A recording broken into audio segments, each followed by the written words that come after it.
Shalom saudara yang dikasihi Tuhan. Apa kabarnya? Saya percaya saudara selalu ada di dalam perlindungan Tuhan. Saya akan sharing renungan singkat mengenai kunci keluar dari stres. Hari-hari ini dengan situasi yang ada banyak membuat orang menjadi takut, panik, bahkan bingung dan bertanya-tanya, sampai kapan ya kondisi social distancing seperti ini?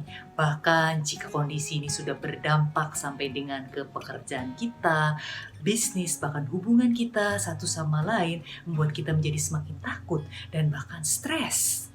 Di Alkitab sendiri pernah tercatat bahwa ada seorang nabi yang begitu diurapi Tuhan, nabi yang besar, dan dia pernah mengalami stres, saudara. Saya akan bacakan ayatnya untuk saudara. Mari kita sama-sama juga bisa buka ayatnya di 1 Raja-Raja pasal 19 ayat 2 sampai dengan ke-4. Saya akan bacakan ayatnya untuk saudara. Maka Isabel menyuruh seorang suruhan mengatakan kepada Elia, "Beginilah kiranya para Allah menghukum aku. Bahkan lebih lagi daripada itu, jika besok kira-kira pada waktu ini aku tidak membuat nyawamu sama seperti nyawa salah seorang dari mereka itu, maka takutlah ia lalu bangkit dan pergi menyelamatkan nyawanya. Dan setelah sampai ke Beersheba yang termasuk wilayah Yehuda, ia meninggalkan bujangnya di sana. Tetapi ia sendiri masuk ke padang gurun sehari perjalanan jauhnya, lalu duduk di bawah sebuah pohon arar. Kemudian ia ingin mati. Katanya, cukuplah itu.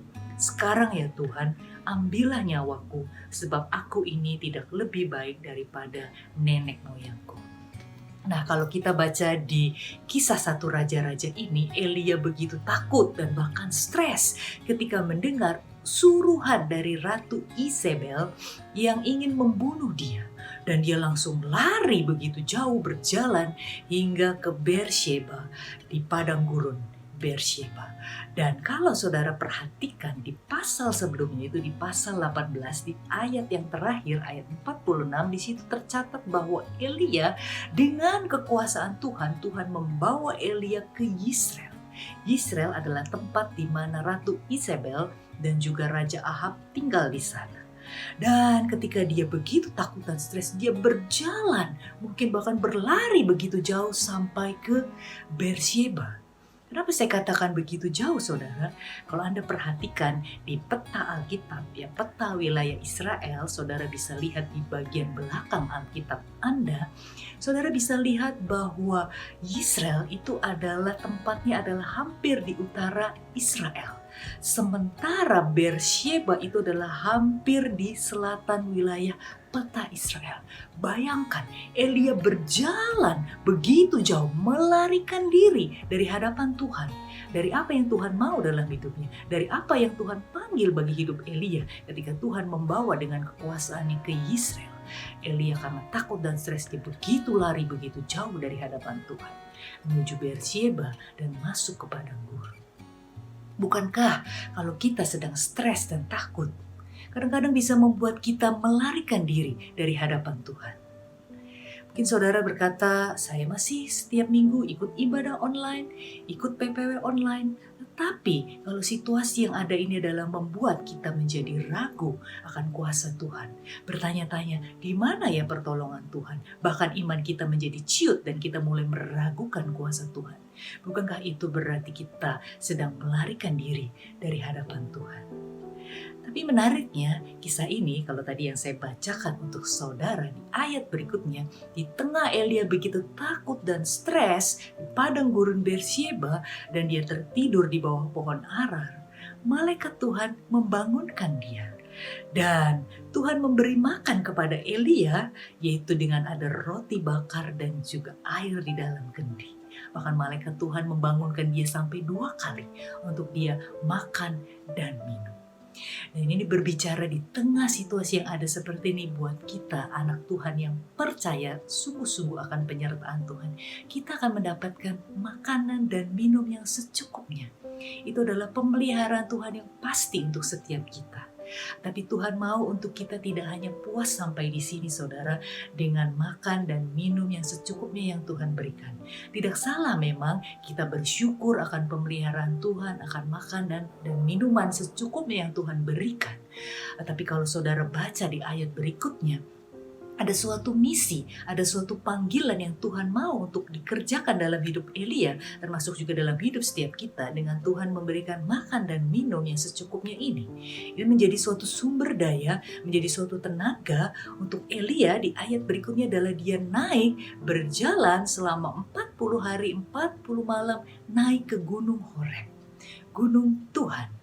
Nah, saudara, ini adalah berbicara dengan pemeliharaan Tuhan yang cukup untuk setiap kita. Tuhan mau kita tidak hanya puas sampai di situ, saudara.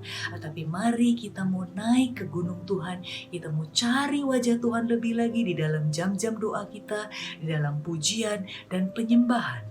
Dan kalau Elia berjalan ke Gunung Horeb sampai 40 hari, 40 malam, ini adalah berbicara mari kita cari wajah Tuhan dengan tekun, saudara. Dengan konsisten, dengan semangat yang tetap sama di dalam kita mencari wajah Tuhan. Sampai kapan kita mencari wajah Tuhan?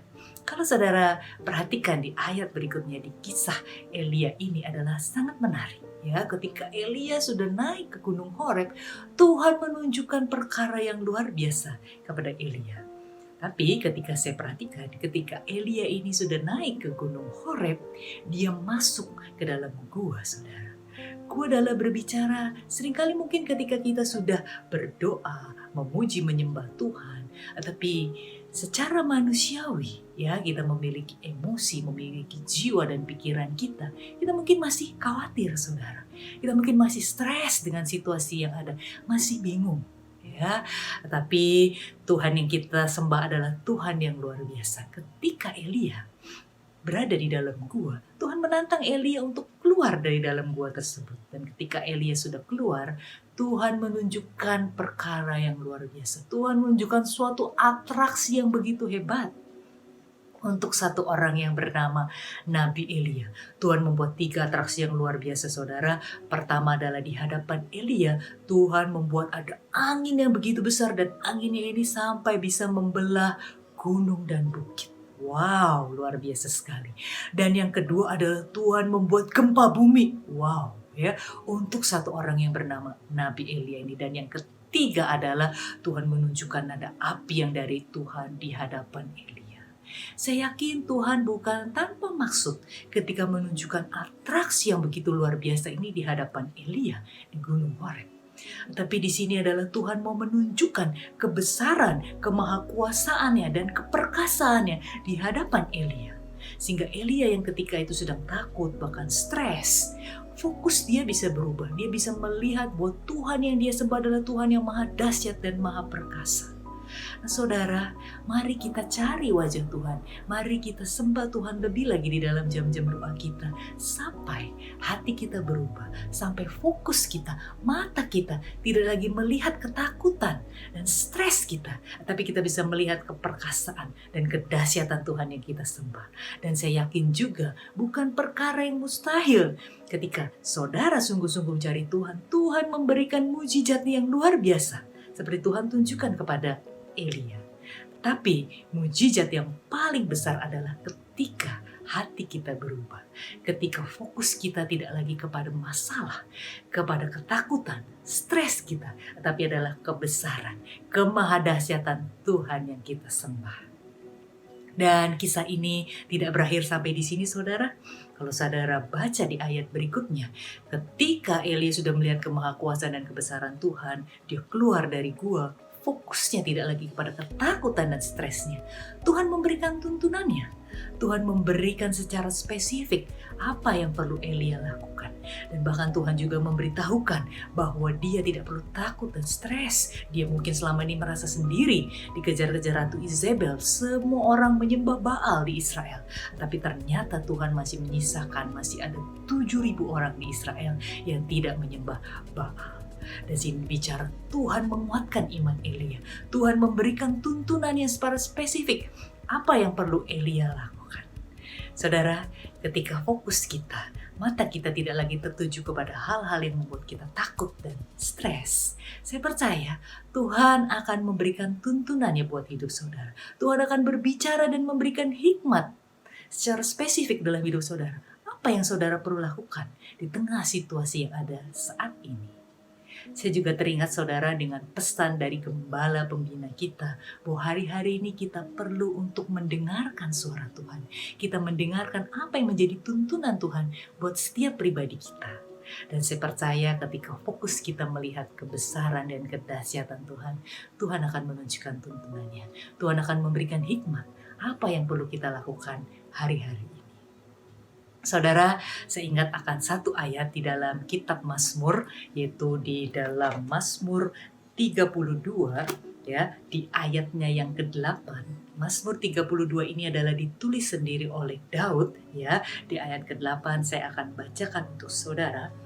Aku hendak mengajar dan menunjukkan kepadamu jalan yang harus kau tempuh.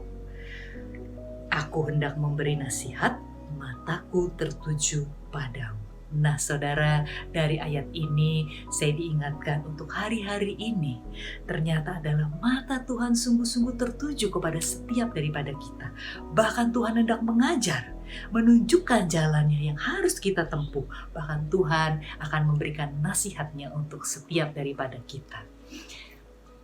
Mari saudara, hari-hari ini di tengah situasi yang mungkin kebanyakan setiap kita berkata bukan situasi yang ideal, situasi yang bahkan mungkin tanda kutip sulit saudara. Tapi mari kita percaya bahwa untuk kita yang sungguh-sungguh percaya kepada Tuhan, kita akan mendapatkan pemeliharaan makanan dan minum yang secukupnya dari Tuhan. Tapi mari kita tidak hanya puas atau berhenti sampai di situ.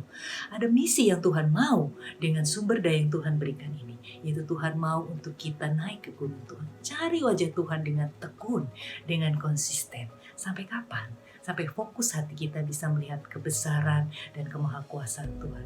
Bahkan tidak sulit, Tuhan akan bisa juga menunjukkan, memberikan mujizatnya untuk hidup saudara. Dan selanjutnya adalah ketika fokus hati kita bisa melihat kebesaran dan kemahakuasaan Tuhan, Tuhan sendiri akan memberikan tuntunannya. Tuhan akan memberitahukan hikmatnya, apa yang perlu kita lakukan di tengah situasi seperti ini. Mari saudara, kita akan bersatu dalam doa dan biarlah ini juga menjadi suatu komitmen buat setiap kita. Kita mau lebih lagi sungguh-sungguh cari wajah Tuhan. Kita mau menanti-nantikan tuntunannya. Mari saudara, kita bersatu dalam doa. Tuhan Yesus, terima kasih Tuhan. Untuk saat ini kau ingatkan setiap kami bahwa kami mendapatkan pemeliharaan Tuhan yang secukupnya, yaitu makan dan minumnya secukupnya buat setiap kami, anak-anak-Mu yang percaya kepadamu Tuhan. Dan kami mau Tuhan hari-hari ini kami mencari wajah-Mu dengan tekun, dengan konsisten Tuhan. Naik ke gunung Tuhan lebih lagi, sampai dengan mata hati kita tidak lagi fokus kepada ketakutan dan membuat kita stres, tetapi adalah kemahakuasaan Tuhan, kedahsyatan Tuhan, keperkasaan Tuhan.